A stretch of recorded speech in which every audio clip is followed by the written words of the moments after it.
فیاض محمود کی کہانی کام چور۔ مئی کے دن تھے۔ صبح 3 بجے کا عمل تھا۔ گھر کے سب لوگ صحن میں سو رہے تھے۔ رات بھر مارے حبس کے آنکھ نہیں لگی تھی۔ اس وقت کہیں سے بھولی بھٹکی ہوا کے ہلکے ہلکے جھونکے آنے لگے تھے۔ اس ہوا میں اگر خنکی نہ تھی تو کم از کم حدت بھی نہ تھی۔ لوگ جو کروٹیں لیتے لیتے تھک گئے تھے اب پاؤں پسار کے سو گئے۔ گزشتہ دن کی تکان جو اس قیامت کی رات میں دور نہ ہوئی تھی اب تازہ ہوا جسم کے بند بند سے اڑائے لیے جا رہی تھی۔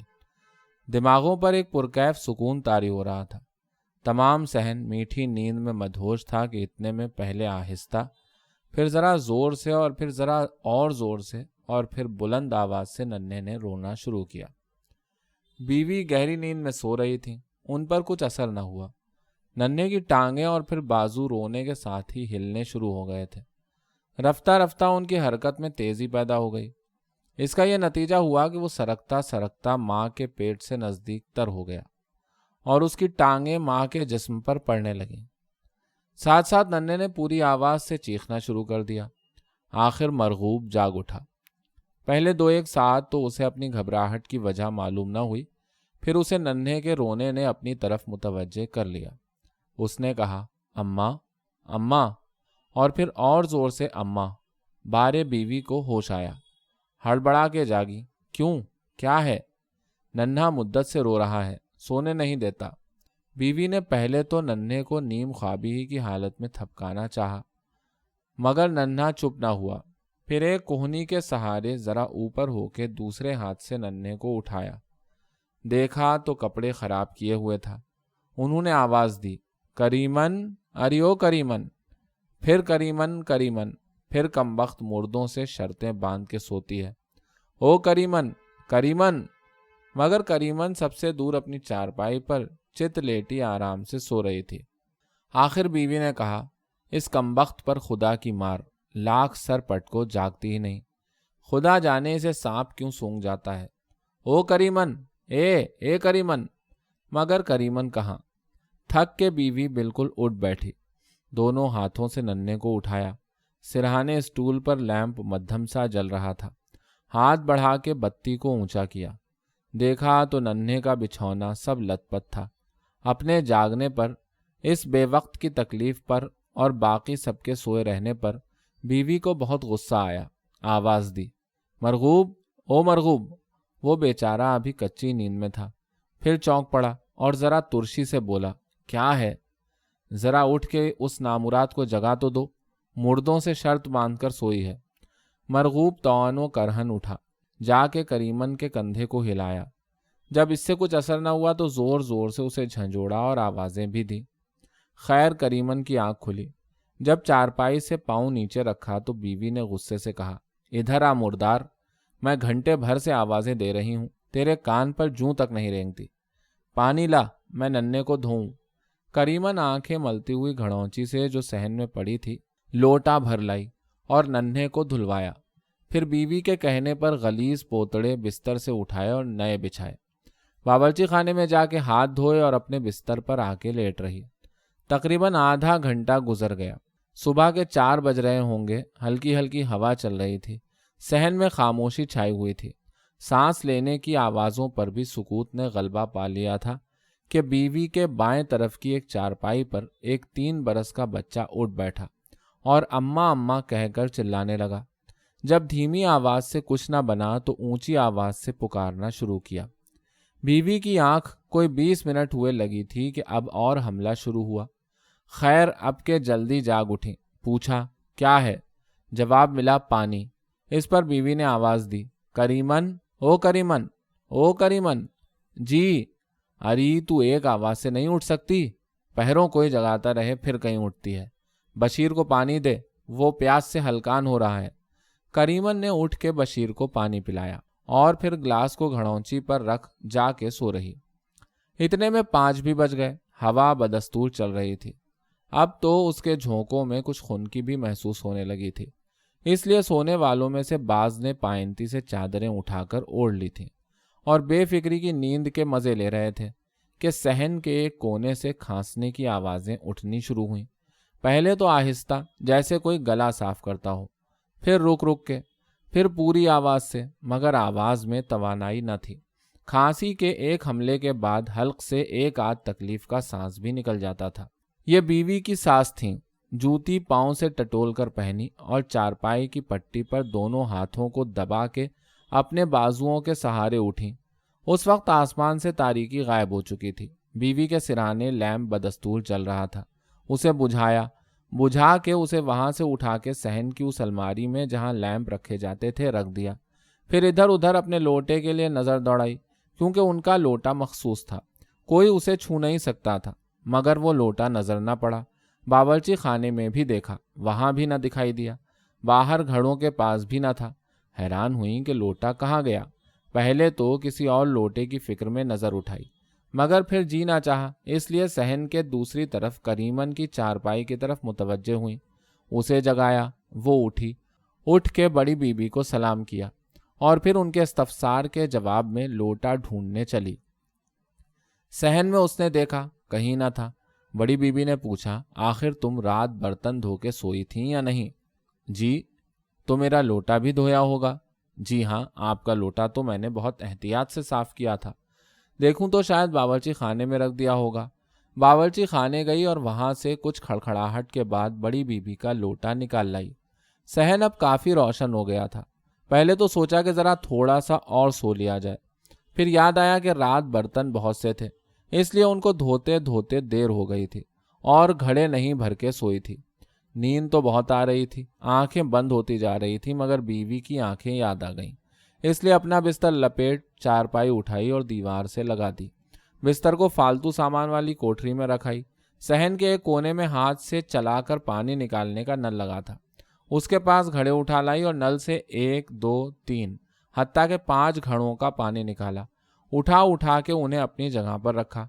फिर सहन में आई और बीवी की पायंती से नन्हे के मुस्तामल पोतड़े लिए और उन्हें एक तरफ एक तसले में डालाई। फिर ऊपर जाकर वो कपड़े जो रात को धुलवा के सुखाने के लिए रस्सियों पर डाल रखे थे उठा लाई। उन्हें तह करके बीवी की पायंती रख दिया। फिर हाथ मुंह धोया।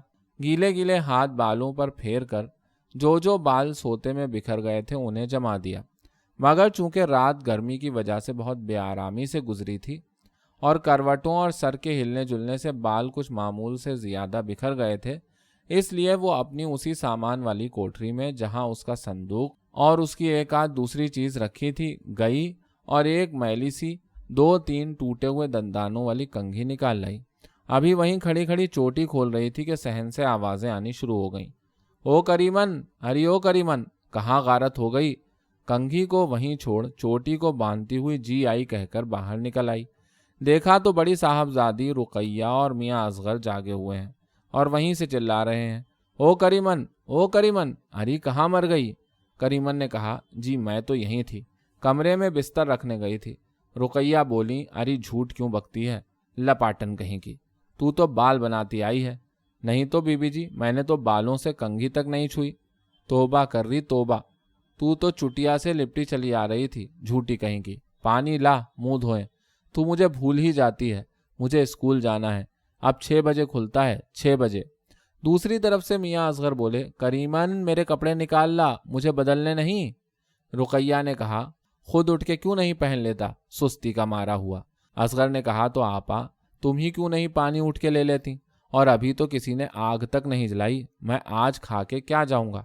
अम्मा, अम्मा उठो भी ना, अब स्कूल का वक्त होता जा रहा है, यहाँ तो कुछ दिखाई नहीं देता। बीवी भी जाग उठी, कहने लगी, अभी तो बहुत सवेरा है, क्यों इतना शोर मचाया है? शोर किसने मचाया है, मैं तो आपको जगा रहा था, या आपा ही सुबह से चिल्ला रही हैं। बको मत असगर, उठते ही तो तुमने चीखना शुरू कर दिया, मैंने क्या किया? तो अम्मा करीमन से कहो ना कुछ करे, मैं खा के क्या जाऊंगा। ओ करीमन, जी बीवी, अभी आई, मैं बीबी जी के लिए साबुन तौलिया ला रही हूँ। रुकैया ने कहा, अम्मा ये करीमन एक काम में 10 घंटे लगाती है, आप इसे कुछ कहती भी नहीं।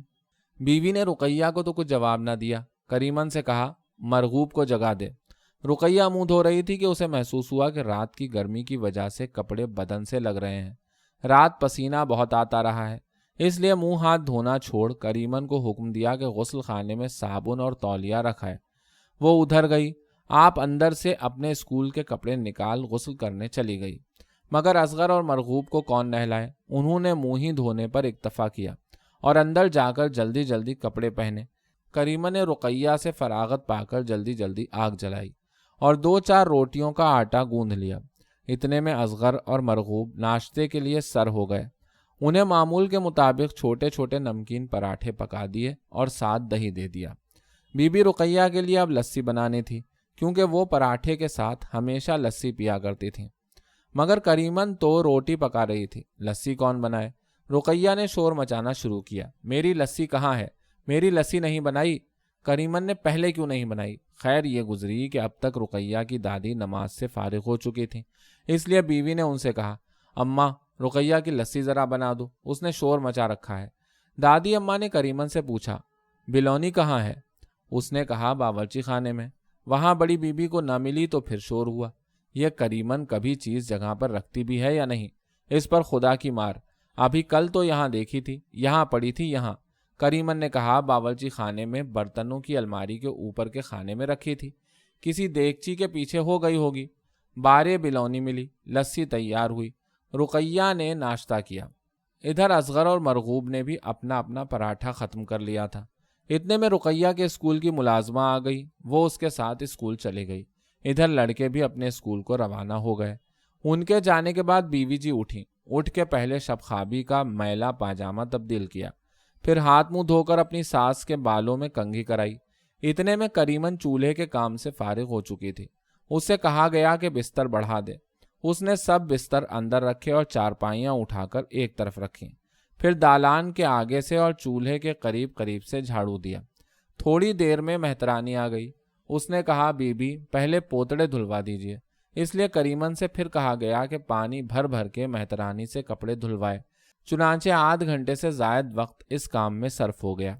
بیوی کا اور اپنا ناشتہ بڑی بیوی نے تیار کر لیا تھا، کیونکہ بیوی تو فقط تھوڑا بہت گوندوں کا حلوہ جو بنا کر رکھا ہوا تھا کھایا کرتی تھیں۔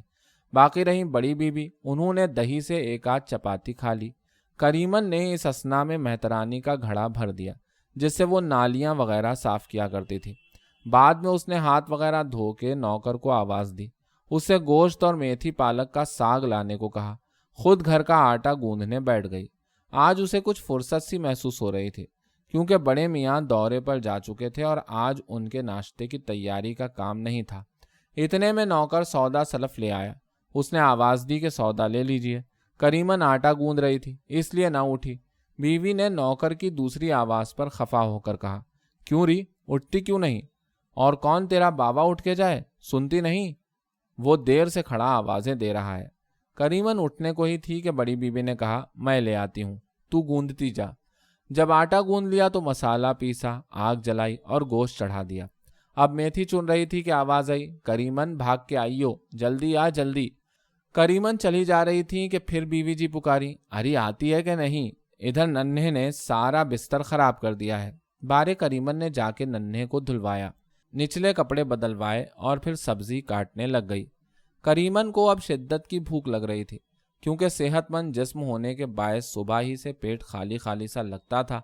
آج رات کی باسی روٹی بھی کوئی نہ بچی تھی، اور صبح کے پراٹھوں کے بعد جو 2-1 چپاتیاں پکائی تھیں وہ بڑی بی نے کھا لی تھیں۔ پھر بھی شاید 1-8 ٹکڑا بچا کھچا رہ گیا ہو، اس لیے میتھی چھوڑ وہ باورچی خانے میں جانے کو تھی کہ بیوی، جن کی آنکھیں دن بھر اور لوگوں کے کام میں گڑی رہتی تھیں، پکاری، اب کہاں سیر کے لیے جا رہی ہے؟ یہ میتھی جلدی جلدی صاف کر، لڑکے آدھی چھٹی میں ابھی آ جائیں گے۔ کریمن نے کہا، جی ذرا دیکھنے چلی تھی کوئی ٹکڑا بچا ہو، بھوک لگ رہی تھی۔ بولی، تجھے ہر وقت بھوک ہی لگی رہتی ہے۔ کریمن نے ساگ کاٹ کر دھویا اور دیگچی میں ڈال دیا۔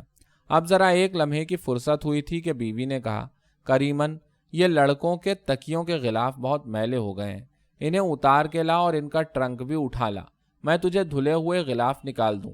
چنانچہ غلاف بدلے گئے۔ بڑی بیوی نے پوچھا، دھوبن کپڑے نہیں لائی؟ بہت عرصہ ہو گیا، کیا ہوا اسے؟ بیوی نے کہا، اس کی لڑکی بیمار ہے شاید، اس لیے دیر ہو گئی ہو۔ کریمن، جا تو رحیمے کو آواز دے، اسے دھوبی کے ہاں بھیجیں اور وہاں اندر سے میلے کپڑے بھی اٹھا لا، کپڑوں والی کاپی بھی لا، کپڑے لکھوں۔ چنانچہ کپڑے لکھے گئے۔ رحیمے سے، جو کبھی کا ڈیوڑھی میں کھڑا تھا، کہا کہ دھوبن سے جا کے کہہ دے کہ آ کے کپڑے لے جائے، 15 دن ہوئے خبر ہی نہیں لی۔ कपड़े रख अभी चूल्हे के पास बैठी ही थी कि बड़ी बीवी ने कहा, करीमन जरा मेरे बालों में कंघी कर दे, अंदर से उठा ला मेरी कंघी, जाने सर में कमबख्त खुजली क्यों हुई जा रही है। करीमन ने उठ के बड़ी बीबी की कंघी चोटी की। ख्याल आया कि अब तो जरा फुर्सत है, अपने बालों में कंघी कर लूं, इसलिए अपनी कोठरी में गई और वहां बाल बना के चोटी बांध रही थी कि बीबी जी ने आवाज दी, करीमन देखो सालन को कहीं जल ना जाए। करीमन आके फिर पकाने की तरफ मुतवज्जे हो गई। अब 10 बज गए थे। असगर और मरगूब आ गए, उन्हें जल्दी से रोटी पका कर दी, फिर बाकी आटे की रोटियां पकाईं, आग बुझाई, परात धोई, फिर बीवी और बड़ी बीबी को खाना दिया। रुकैया के लिए अलग सालन डाल के रखा और बाहर रहीमे को रोटी दी। बाद इसके आप रोटी खाई। अब सूरज सर पर आ चुका था, सारा सहन तपना शुरू हो गया था, इसलिए सब बर्तन उठा वो बावर्ची खाने में चली गई। बड़ी बीबी ने और बीवी ने खाना खाकर करीमन से बर्तन उठाने को कहा। उनके बर्तन बाहर के बर्तन इकट्ठे किए, उन्हें मांझा, मगर बर्तनों को करीमन आहिस्ता आहिस्ता धो रही थी, इस डर से कि अगर जल्दी जल्दी धो के फारिग हो गई तो देखते ही बीवी कोई ना कोई काम दे देंगी। लेकिन अभी धो ही रही थी कि नन्हे मियाँ के रोने की आवाज़ आई। उसने बर्तनों को इधर उधर जरा जोर से फर्श पर रखना शुरू किया कि आवाज़ सुनकर बीवी समझ जाए कि बर्तन मांज रही है, मगर बीवी कहाँ नन्हे को बहलाने के लिए उठाकर इधर उधर फिरती। वहीं से आवाज़ दी, ओ करीमन इधर आइयो। करीमन हाथ धो के गई तो हुक्म हुआ कि नन्हे को जरा लेके फिर, रोता है और पंगोड़े में भी चुप नहीं होता। करीमन ने पूछा, बीवी दूध के लिए तो नहीं रोता? बीवी बोली, तू मत मशवरे दिया कर, दूध मैंने उसे 10 दफ़ा पिलाया है, अब वो दूध नहीं पीता, मालूम नहीं उसे क्या खलल है, उसे लेके टहल यहीं दालान में। ये था दोपहर भर का काम। बीबी रुकैया जब स्कूल से आई तो उन्हें खाना दिया। कुछ देर पंखा झलती रही, मगर बीवी ने फिर बुला भेजा। करीमन उधर गई ही थी कि रुकैया ने फिर चीखना शुरू किया, ओ करीमन करीमन। वो बीवी के दालान में उन्हें पंखा कर रही थी, क्योंकि दोपहर की गर्मी में तो वो सो गई थी, मगर करीमन को हुक्म दे दिया था कि पंखा झलती रहे। सुबह 5 बजे से उठी हुई थी, अभी तक 100 दफ़ा ही अंदर बाहर निकली होगी, बदन चूर हो रहा था। पंखा झलते झलते जरा अंगला गई थी कि रुकैया की आवाज़ ने चौंका दिया। अब जवाब देती है तो खतरा है कि बीवी जाग न उठे, और नहीं देती तो बीबी रुकैया सारा घर सर पर उठा लेती हैं। नाचार उठी और रुकैया के कमरे में गई। वहां ये काम था कि उनके कमरे के दरवाजे बंद करके बाहर से चिकें छोड़ दी जाएं और कहीं से उन्हें पंखा ढूंढ के ला दिया जाए, क्योंकि उनके पंखे को तो हर वक्त चोर पड़े रहते हैं। पंखा तलाश करती फिरती थी कि बीवी को मक्खियों ने तंग किया। उन्होंने नन्हे के ऊपर तो मलमल का एक दुपट्टा डाल दिया था, लेकिन चूंकि करीमन उन्हें पंखा झल रही थी इसलिए खुद वैसे ही पड़ी थी। अब मक्खियां जो मुंह नाक पर बैठने लगीं तो वो जाग उठी। करीमन को कुटनी मालजादी सब कुछ बना दिया। खूब खफा हुई। खैर गुजरी के नन्हा सो रहा था। आवाज़ बहुत ऊंची नहीं निकालती थी, वरना शामत ही आ जाती। करीमन आई और सारी दोपहर बीवी के सिरहाने पीढ़ी पर बैठी ऊँगती हुई पंखा झलती रही। बहुत देर एक जगह बैठे रहने से पाँव भी सो गए, मगर बैठी ऊँगती रही। सहपहर के वक्त फिर नकल वगैरह का सामान करना था। किसी के लिए लस्सी बनाई, किसी को खरबूजे मंगवा के दिए और बीवी को हरीरा बना के दिया। फिर शाम का सौदा मंगवाया, मसाला पीसा, हंडिया चूल्हे पर रखी, सालन पकाया, रोटी पकाई। बाकी दिन इसी तरह गुजर गया। इसमें बीबी रुकैया के कमरे में झाड़ू देना भी शामिल था, क्योंकि उनकी चांदनी पर गलती से मैला पाँव रखा गया था।